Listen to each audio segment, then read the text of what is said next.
The US has welcomed the European Union's decision to blacklist Hezbollah's military wing.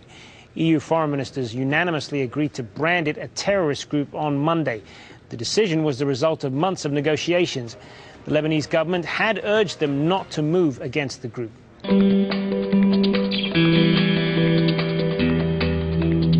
The EU has put Hezbollah's armed wing on its terrorism blacklist. The move, agreed by the 28 foreign affairs ministers meeting in Brussels, is a reversal of past policy, fueled by concerns over the Lebanese group's militant activities on European soil. The change of mind came after evidence linked Hezbollah to a bus bombing which killed 5 Israelis and the driver in Bulgaria last year, and the group's increasing involvement in the Syrian conflict. Any assets they hold in Europe will be frozen.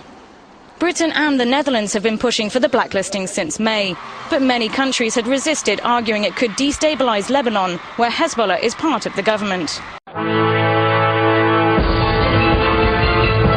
In the investigation that followed, Bulgarian police accused Hezbollah of being involved. A solid hypothesis seems to indicate that 2 members of the group belong to Hezbollah's armed unit. After being accused of perpetrating an attack on European soil, Hezbollah was considered a real threat by certain EU countries for the first time. The UK and the Netherlands had already placed Hezbollah's armed branch on terrorist lists of their own. They led the push for a similar decision at the EU level. London pointed to a member of Hezbollah found guilty of planning attacks against Israeli interests in Cyprus last March.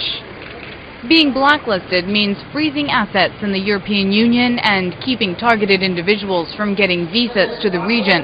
But the blacklist doesn't include the party's political wing. Financial transfers and aid will not be affected, a concession to those EU countries who feared the decision could put further strain on Lebanon. Lebanese authorities lobbied against the EU's decision, saying Hezbollah represents an important section of Lebanese society. In the last few months, the presence of Hezbollah fighters in Syria has grown. Leader Hassan Nasrallah confirmed his group's participation in the conflict alongside government forces.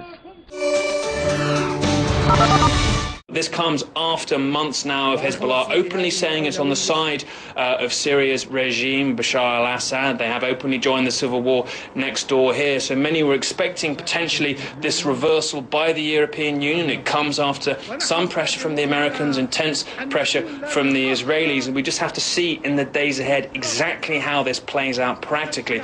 The UK have implemented this policy for quite some time now. They said that they've actually targeted the Jihad Council and External Security Organisation, particular parts of Hezbollah's military wing, but also accept they haven't for a number of years now been in contact with the political parts of Hezbollah. So all will be looking now to see what kind of relationship the EU retains with the political elements of Hezbollah and exactly how these new moves against the military wing can be enforced across the EU if at this point they don't seem to be targeting specific individuals.